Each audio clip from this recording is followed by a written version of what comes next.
Funding for this program is provided by. Additional funding provided by.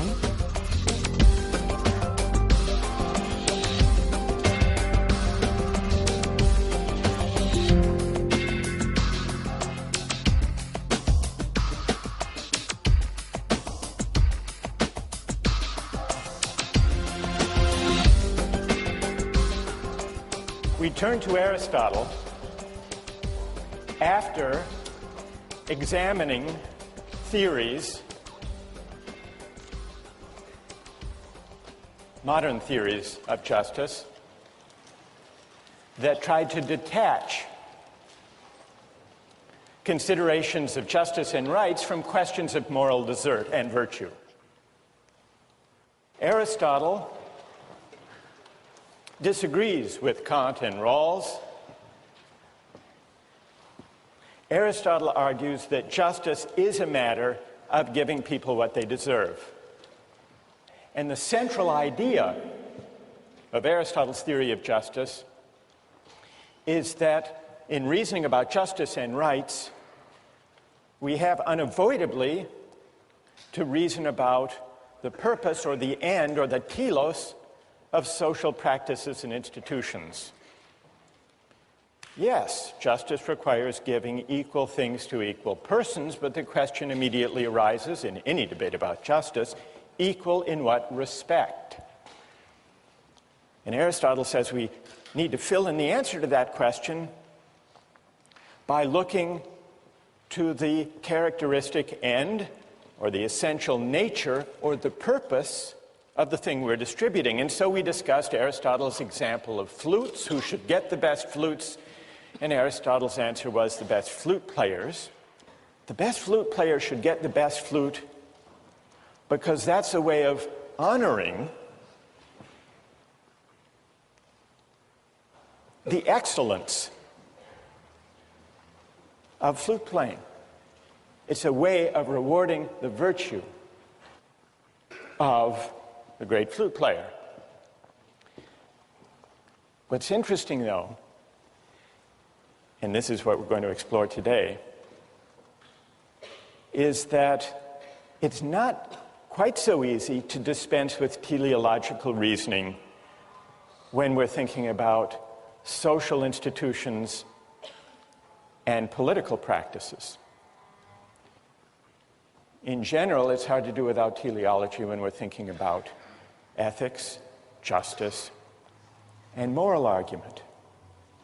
At least that's Aristotle's claim, and I would like to bring out the force in Aristotle's claim by considering two examples. One is an example that Aristotle spends quite a bit of time discussing, the case of politics. How should political offices and honors, how should political rule be distributed? The second example is a contemporary debate about golf and whether the Professional Golfers Association should be required to allow Casey Martin, a golfer with a disability, to ride in a golf cart. Both cases bring out a further feature of Aristotle's teleological way of thinking about justice. And that is that when we attend to the telos or the purpose, sometimes we disagree and argue about what the purpose of a social practice really consists in. And when we have those disagreements, part of what's at stake in those disagreements is not just who will get what. Not just a distributive question, but also an honorific question. What qualities, what excellences of persons will be honored? Debates about purpose and telos are often, simultaneously, debates about honor. Now let's see how that works in the case of Aristotle's account of politics. When we discuss distributive justice these days, we're mainly concerned with the distribution of income and wealth and opportunity. Aristotle took distributive justice to be mainly not about income and wealth, but about offices and honors. Who should have the right to rule? Who should be a citizen? How should political authority be distributed? Those were his questions. How did he go about answering those questions? Well, in line with his teleological account of justice, Aristotle argues that to know how political authority should be distributed, we have first to inquire into the purpose, the point, the telos, of politics. So what is politics about? And how does this help us decide who should rule? Well, for Aristotle, the answer to that question is, politics is about forming character, forming good character. It's about cultivating the virtue of citizens. It's about the good life. The end of the state, the end of the political community, he tells us in Book 3 of the Politics, is not mere life. It's not economic exchange only. It's not security only. It's realizing the good life. That's what politics is for, according to Aristotle. Now, you might worry about this. You might say, well, maybe this shows us why those modern theorists of justice and of politics are right. Because remember, for Kant and for Rawls, the point of politics is not to shape the moral character of citizens. It's not to make us good.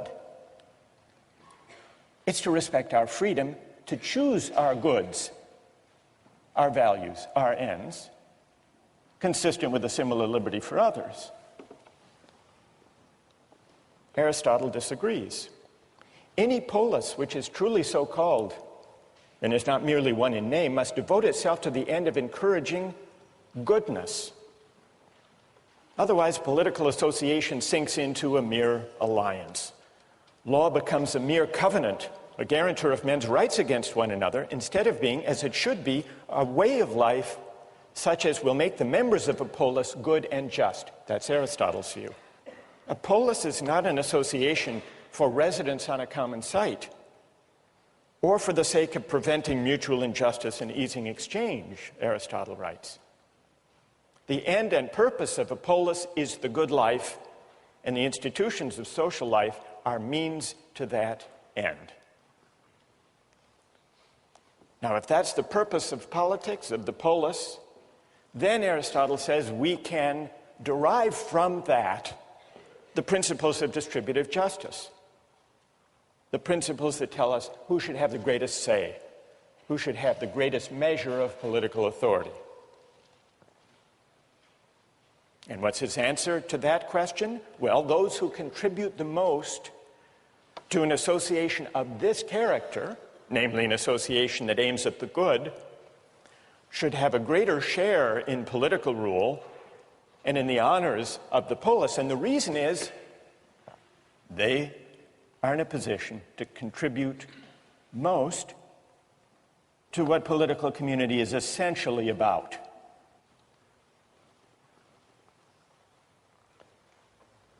Well, so you can see the link that he draws between the principle of distribution for citizenship and political authority and the purpose of politics. But why, you'll quickly ask, why does he claim that political life, participation in politics, is somehow essential to living a good life? Why isn't it possible for people to live perfectly good lives, decent lives, moral lives, without participating in politics? Well, he gives two answers to that question. He gives a partial answer, a preliminary answer, in Book 1 of the Politics, where he tells us that only by living in a polis and participating in politics do we fully realize our nature as human beings. Human beings are by nature meant to live in a polis. Why? It's only in political life that we can actually exercise our distinctly human capacity for language, which Aristotle understands as this capacity to deliberate about right and wrong, the just and the unjust. And so Aristotle writes in Book 1 of the Politics that the polis, the political community, exists by nature and is prior to the individual. Not prior in time, but prior in its purpose. Human beings are not self-sufficient, living by themselves outside a political community. The man who is isolated, who's unable to share in the benefits of political association, or who has no need to share because he's already self-sufficient, such a person must be either a beast or a god. So we only fully realize our nature, we only fully unfold our human capacities when we exercise our faculty of language, which means when we deliberate with our fellow citizens about good and evil, right and wrong, just and the unjust. But why can we only exercise our capacity for language in political community, you might ask? Aristotle gives a second part, a fuller part of his answer in the Nicomachean Ethics, an excerpt of which we have among the readings. And there he explains that political deliberation, living the life of a citizen, ruling and being ruled in turn, sharing in rule, all of this is necessary to virtue. Aristotle defines happiness not as maximizing the balance of pleasure over pain, but as an activity of the soul in accordance with virtue. And he says that every student of politics must study the soul because shaping the soul is one of the objects of legislation in a good city. But why is it necessary to live in a good city in order to live a virtuous life? Why can't we just learn good moral principles at home or in a philosophy class or from a book? Live according to those principles, those rules, those precepts, and leave it at that. Aristotle says virtue isn't acquired that way. Virtue is only something we can acquire by practicing, by exercising the virtues. It's the kind of thing we can only learn by doing. It doesn't come from book learning. In this respect, it's like flute playing. You couldn't learn how to play a musical instrument well just by reading a book about it. You have to practice, and you have to listen to other accomplished flute players. There are other practices and skills of this type. Cooking. There are cookbooks, but no great chef ever learns how to cook by reading a cookbook only. It's the kind of thing you only learn by doing. Joke telling is probably another example of this kind. No great comedian learns to be a comedian just by reading a book on the principles of comedy. It wouldn't work. Now, why not? What do joke telling and cooking and playing a musical instrument have in common, such that we can't learn them just by grasping a precept or a rule that we might learn from a book or a lecture? What they have in common is that they are all concerned with getting the hang of it, but also, what is it we get the hang of when we learn how to cook or play a musical instrument or tell jokes well? Discerning particulars, particular features of a situation. And no rule, no precept could tell the comedian or the cook or the great musician how to get in the habit of, the practice of, discerning the particular features of a situation. Aristotle says virtue is that way too. Now, how does this connect to politics? The only way we can acquire the virtues that constitute the good life is to exercise the virtues, to have certain habits inculcated in us, and then to engage in the practice of deliberating with citizens about the nature of the good. That's what politics is ultimately about. The acquisition of civic virtue, of this capacity to deliberate among equals, that's something we couldn't get living a life alone outside of politics. And so that's why, in order to realize our nature, we have to engage in politics. And that's why those who are greatest in civic virtue, like Pericles, are the ones who properly have the greatest measure of offices and honors. So, the argument about the distribution of offices and honors has this teleological character, but also an honorific dimension. Because part of the point of politics is to honor people like Pericles. It isn't just that Pericles should have the dominant say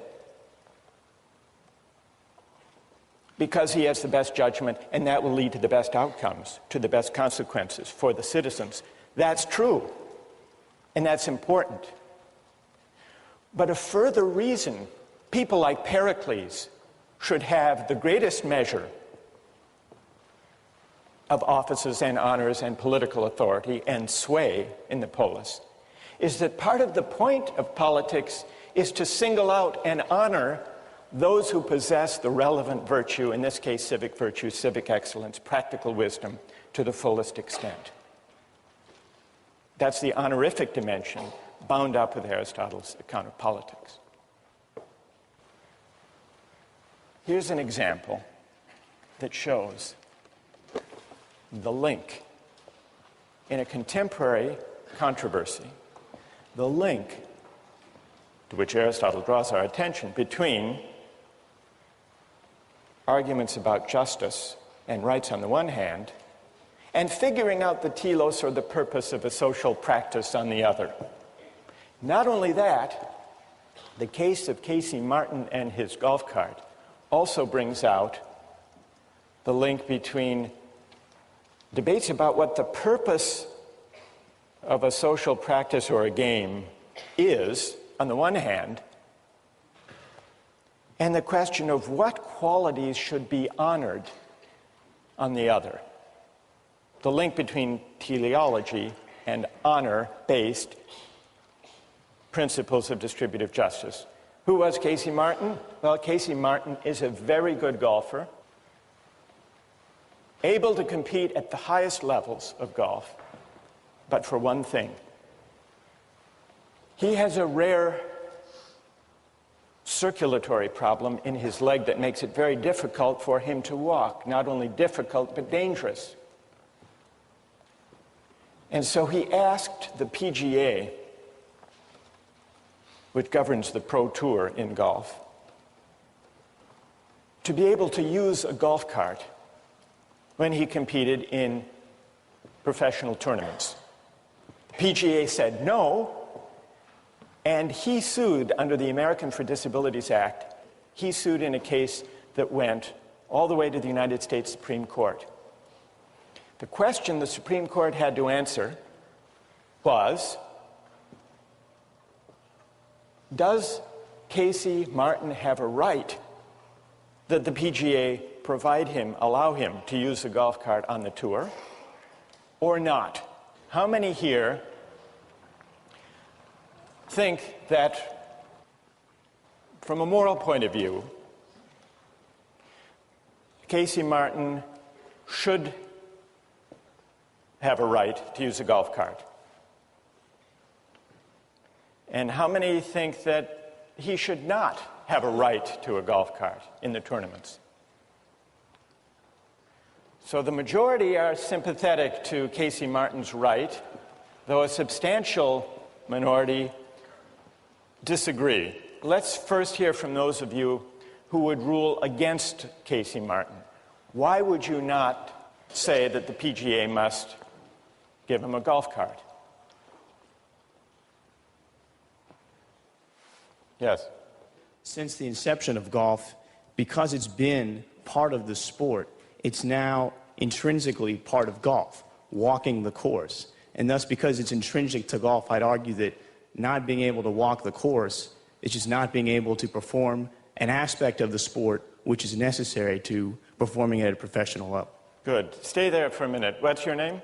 Tommy. Are you a golfer, by the way, Tom? Not so much, but yeah, a little bit. Are there any golfers here? I mean, real golfers? Thank you, Professor. That was No. I'm just taking your word for it. Who are there? Is there someone here on the golf team? Yes? Tell us your name and tell us what you think. My name is Michael, and I usually take a cart, so probably the probably the wrong person to ask. Is that why your hand went up slowly when I... Yes. All right. But Tom is saying, Tom said a minute ago that at least at the professional level, walking the course is essential to the game. Do you agree? I would, yes. You do? Then why do you take a cart? And you call yourself a golfer? No, no. I'm kidding. What do you say to that? When I have walked a course, it does add tremendously to the game. It makes it a lot harder, it really does. Yeah? All right, let's hear, Michael and Tom, stay there. Let's hear from people who say that he should have a right to a golf cart. Why? Who's prepared to defend that position? Yes. Well, I think the PGA should definitely be required to give him a golf cart because they argue in the decision that it's not just a matter of he's not experiencing fatigue. For him, he's still walking about a mile. The cart can't go everywhere with him. And in that mile, he's still experiencing more fatigue and pain than a healthy player would. So it's not as if you're removing the disadvantage. What's your name? Riva. Riva, what do you say to Tom's point that walking the course is essential to the game? It would be as if a disabled player could play in the NBA but not have to run up and down the court. Well, I think there are two responses to that. First, I don't think it's essential to the game because most golfers who play, particularly recreationally, don't play with a cart. Like and Michael. Michael. And right. On several of the tours, you can play with a cart. On the Senior PGA Tour, on the Nike Tour, in a lot of the college events, and those events are just as competitive and just as high level as the PGA Tour. So really, it's just a matter of selective reasoning if you argue that it's an important part of the sport. But even if it is, he still does have to walk. He still plays golf standing up. It's not as if he's playing golf from a wheelchair. All right. Who else? Go ahead. I think the whole point of a competition is that it calls out the best, from the second best or from the third best. And when we're talking about the national level, we're talking about, the highest of the highest. And I think what they're arguing about here is the purpose of competition. And I think in the sake of competition, you can't change the rules. So the purpose of the competition includes walking. That's an essential, you agree with Tom. And what's your name? David. The Supreme Court ruled that the PGA did have to accommodate Casey Martin. And they did it on grounds that Riva mentioned, that walking isn't really an essential part of the game. They cited testimony saying that walking the court consumes no more calories than you get eating a Big Mac. That's what walking is in golf. According to the majority, Scalia was in dissent. Justice Scalia agreed with David. He said, there is no purpose It's not, and it's certainly not for courts to try to figure out the essential purpose of golf. Golf, like any game, is strictly for amusement. And if there's a group that wants to have one version of the game, they can have that version of the game. And the market can decide whether people are amused and like and show up for that and watch the television broadcasts. Scalia's dissent was an anti-Aristotelian dissent. Because notice two things about the argument. First, we're thrust into a discussion about what the essential nature or purpose or telos of golf really is. Does it include walking? And here's something I think is rumbling beneath the surface of this debate. Whether walking partly determines whether golf is really an athletic competition. After all, the ball sits still. You have to put it in a hole. Is it more like basketball, baseball, and football, golf, an athletic competition? Or is it more like billiards? The ball sits still there, too. You can be out of shape and succeed. It involves skill, but not athletic skill. Could it be that those professional golfers who excel at golf have a stake in golf being honored and recognized as an athletic event, not just a game of skill like billiards? And if that's what's at stake, then we have a debate about the purpose, the teleological dimension, and also a debate about honor. What virtues, really, does the game of golf honor and recognize? Two questions to which Aristotle directs our attention. We'll continue on this case next time.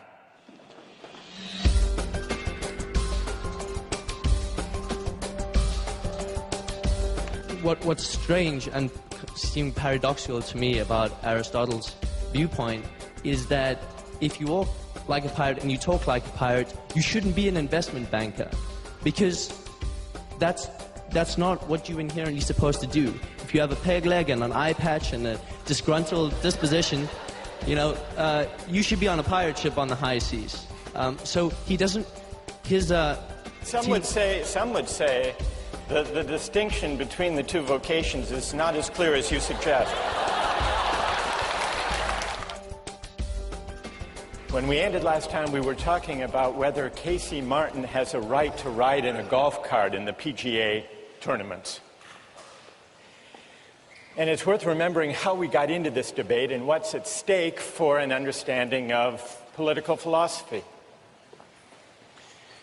Remember, we were looking at Aristotle's theory of justice, and one way of describing his approach to justice, we've called it teleological.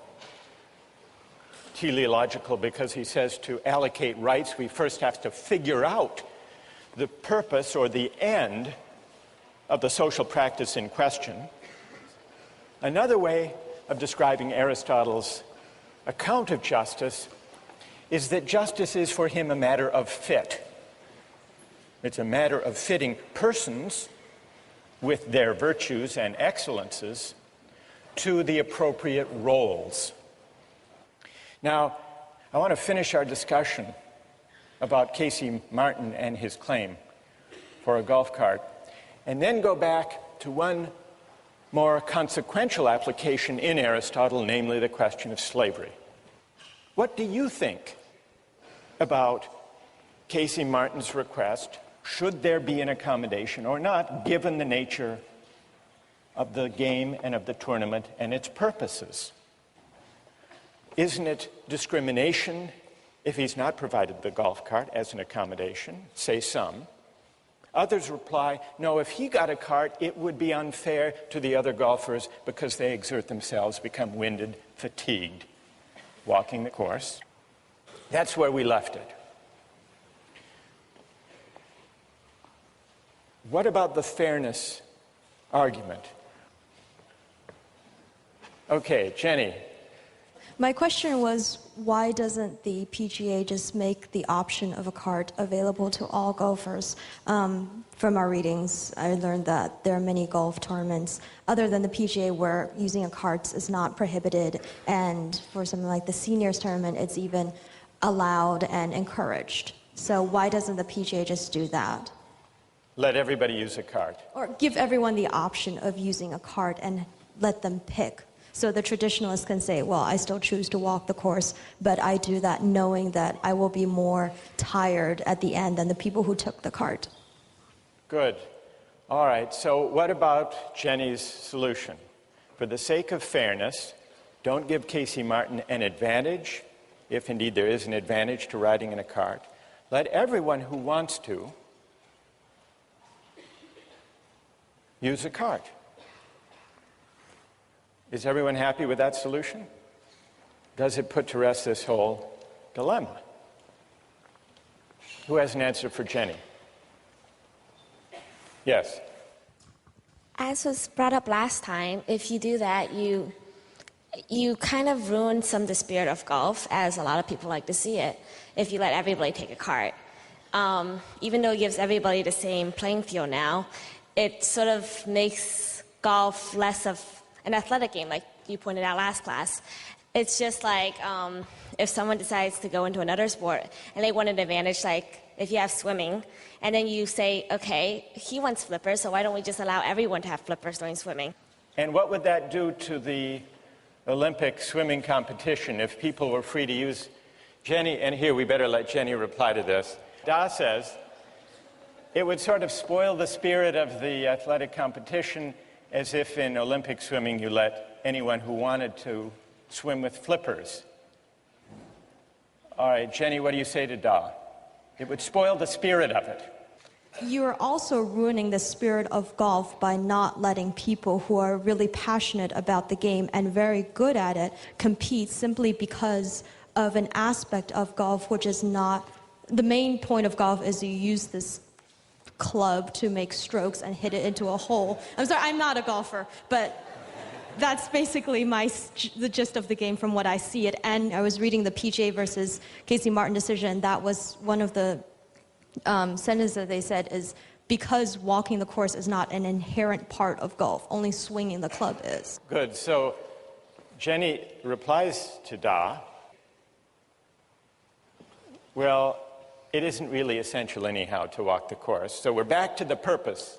I mean, I'm sure there are, like wheelchair basketball, there are certain different competitions that can be made for people who may only be able to use their arms. Right. Yes.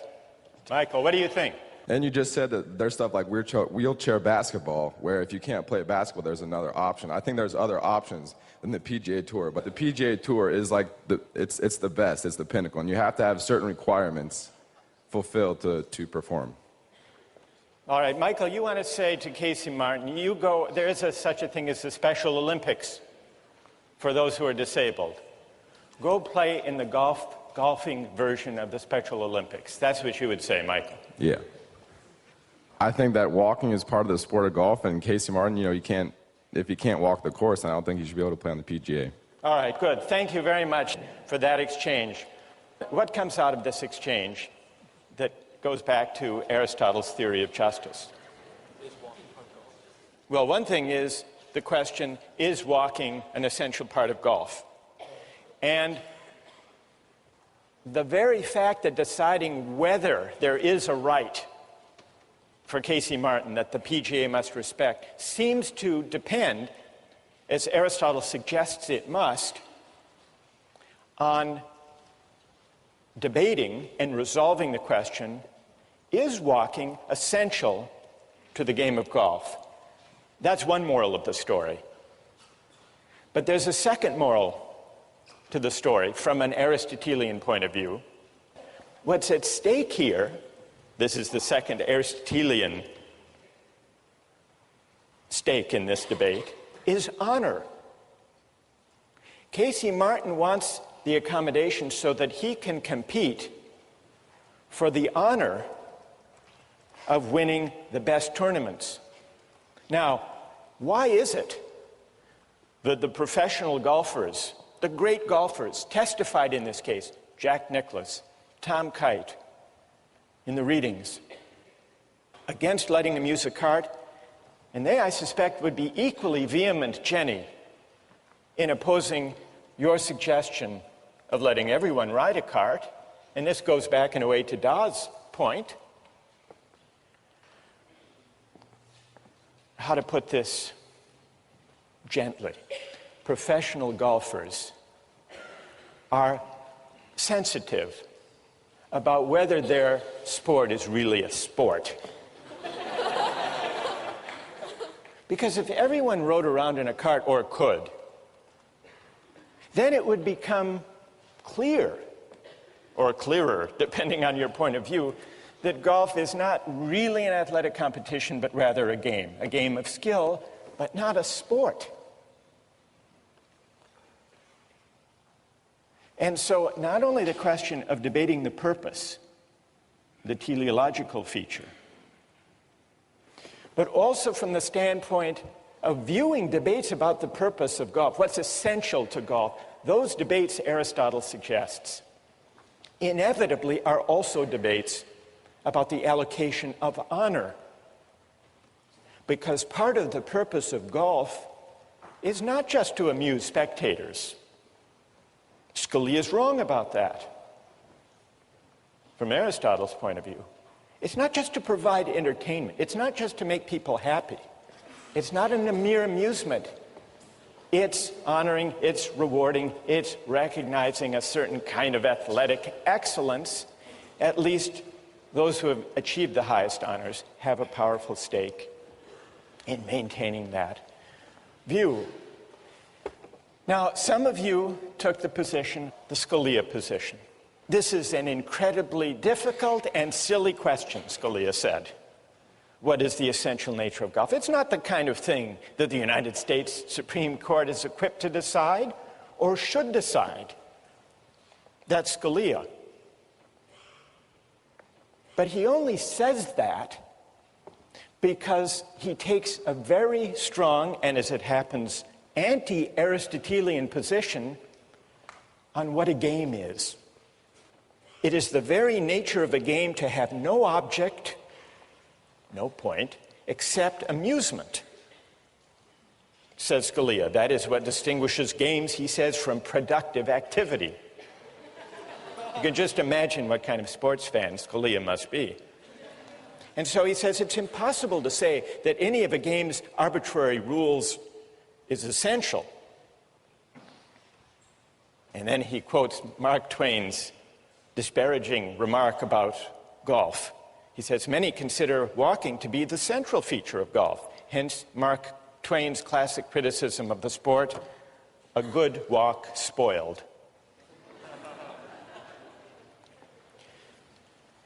But Scalia misses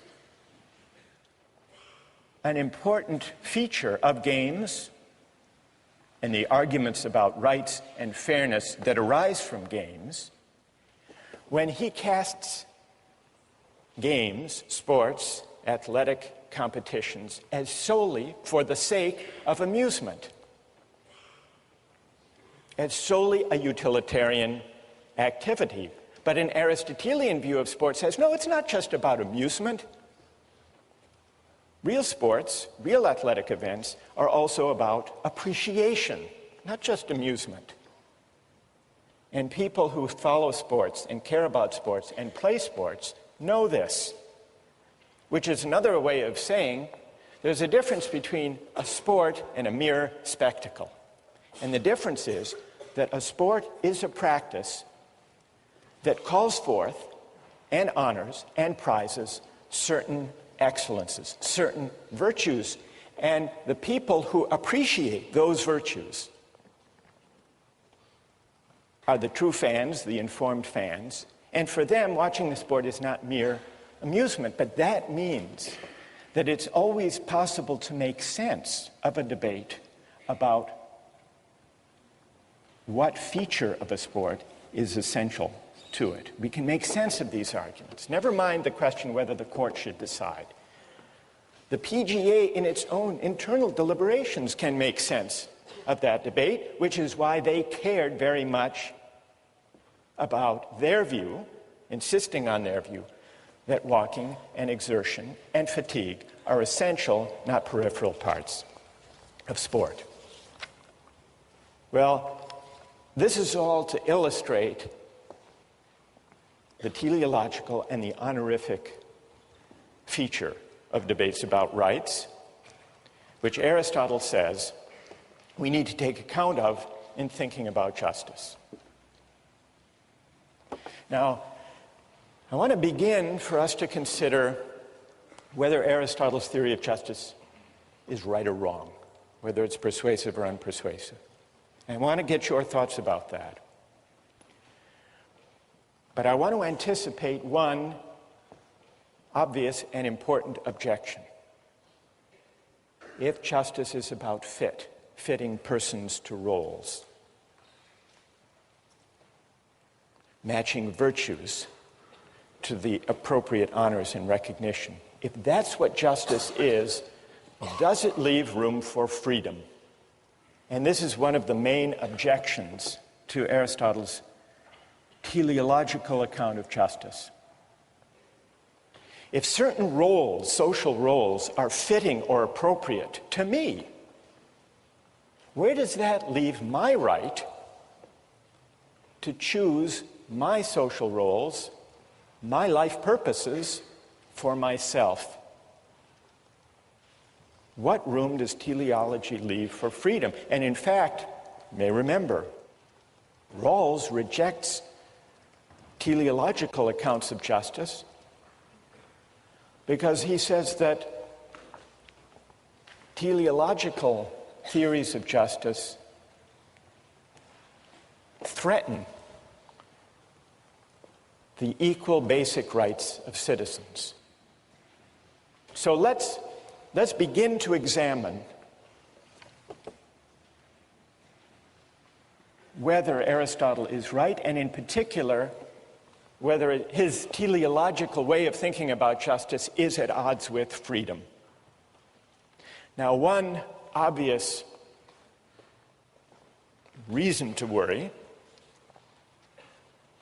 is Aristotle's defense of slavery. He defends slavery, which existed as an institution in the Athens of his day. Well, what is his defense of slavery?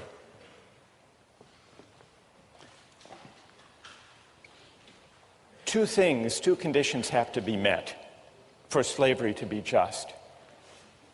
First, it has to be necessary. And Aristotle says, at least in our society, slavery is necessary.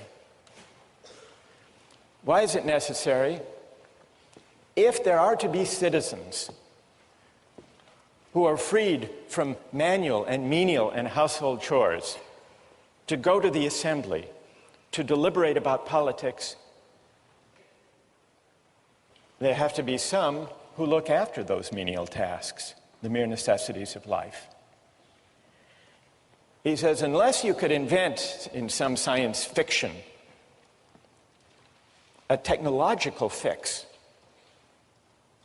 then there are going to be those who have to do the hard and difficult and menial labor if there are to be citizens deliberating about the good and realizing their nature. So slavery is necessary for the life of the polis, for there to be open to citizens. The life of deliberation, of argument, of practical wisdom. But there's a further condition that has to be met. Slavery has not only to be necessary for the community as a whole to function, but it also has to be the case, remember the criterion of fit, it also has to be the case that there are some people for whom being a slave is the just or the fitting or the appropriate condition. Now, Aristotle agrees that by his own standards, both of those conditions must be met, must be true, if slavery is to be just. And then, in a deplorable passage, he says, well, it is true that there are some people who are fit by nature, who are cut out to be slaves. These are people who differ from ordinary people in the same way that the body differs from the soul. These are people who are meant to be ruled. And for them, their nature is best realized if they're slaves. They can recognize reason in others, but they can't partake of it, they can't exercise it. And somehow we can know this. Now, Aristotle must have known that there was something dodgy, something strained about this claim, because he quickly acknowledges that those who disagree may have a point. And what those who disagree point out is that there are a lot of people in Athens who are slaves, not because they were born to be slaves or fit to be slaves, but because they were captured, they were losers in a war. And so Aristotle admits that as practiced in ancient Athens, slavery didn't necessarily line up with who actually is fit or born to be a slave, because some actual slaves just were slaves by bad luck, by being captured in a war.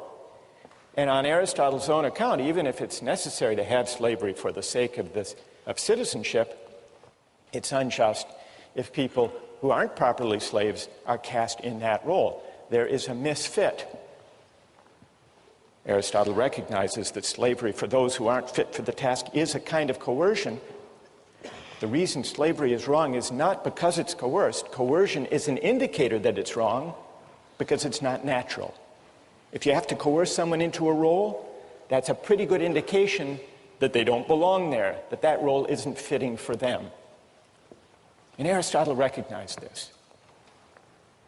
So all of this is to say, the example of slavery, Aristotle's defense of it, doesn't show that there's anything wrong in principle with teleological argument or with the idea of justice as fit between persons and roles, because it's perfectly possible within Aristotle's own terms to explain what's wrong with this application, this practical application that he made of his theory. I want to turn to the larger challenge to Aristotle in the name of freedom, but before I do that, I want to see what people think of Aristotle's account of justice as fit, his teleological way of reasoning about justice, and the honorific dimension of rights and of distributive justice that emerged in our discussion of flutes and politics and golf. Questions of clarification about Aristotle or objections to his overall account? Yes? My objection to Aristotle is that he wants to match a person to a role. And, you know, if you walk like a pirate and you talk like a pirate, you know, you should be a pirate. And that is what is right. And so what's strange and seemed paradoxical to me about Aristotle's viewpoint is that if you walk like a pirate and you talk like a pirate, you shouldn't be an investment banker, because that's not what you're inherently supposed to do. If you have a peg leg and an eye patch and a disgruntled disposition, you know, you should be on a pirate ship on the high seas. So he doesn't, Some would say that the distinction between the two vocations is not as clear as you suggest. All right, but that's good. I take the point. Yes. Go ahead.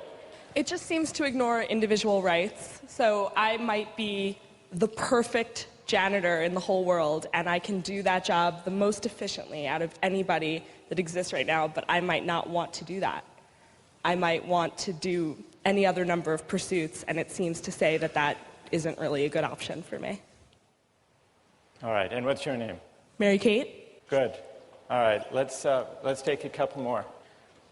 Yes? I think that the golf cart exchange sort of brought up what I see as my main objection to this theological mode of reasoning. I mean, Michael, I think that was your name, right?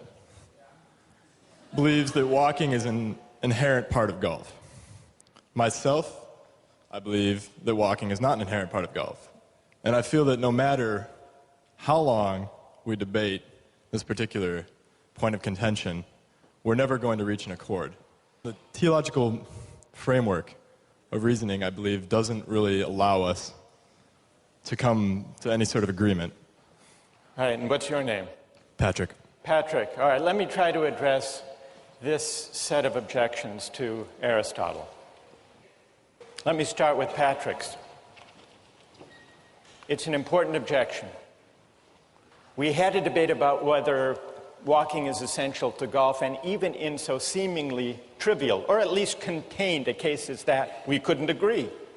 How can we possibly hope to agree when the stakes are higher and when we're debating the fundamental purposes or ends of political community?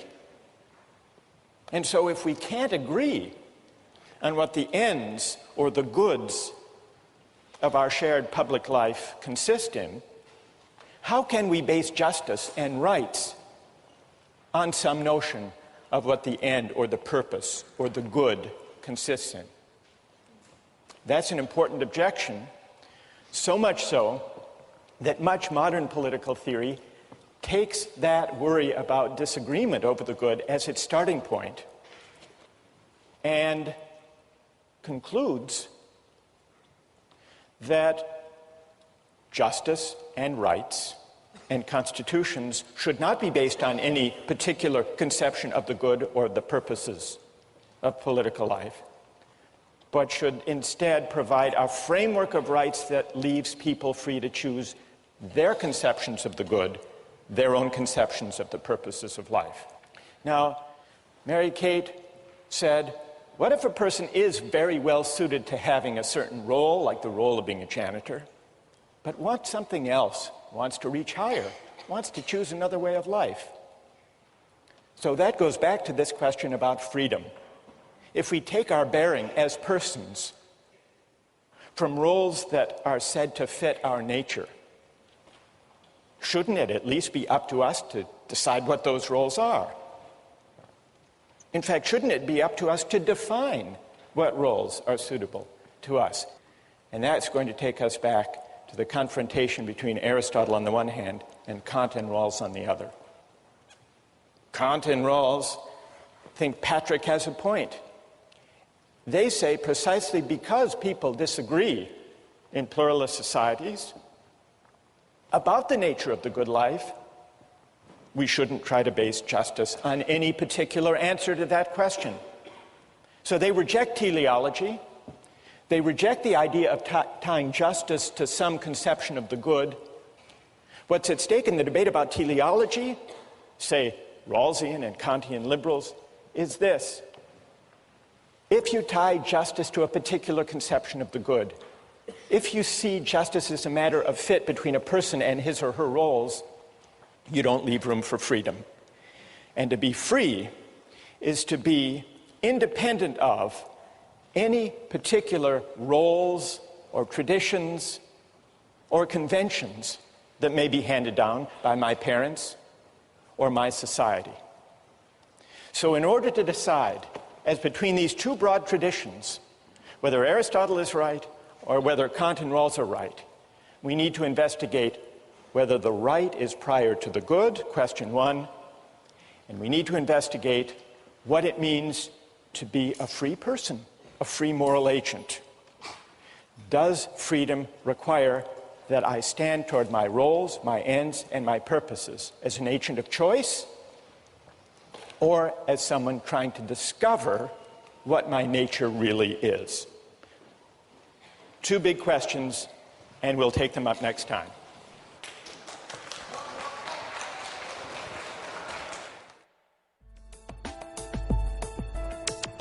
Don't miss the chance to interact online with other viewers of Justice. Join the conversation, take a pop quiz, watch lectures you've missed, and learn a lot more. Visit justiceharvard.org. It's the right thing to do.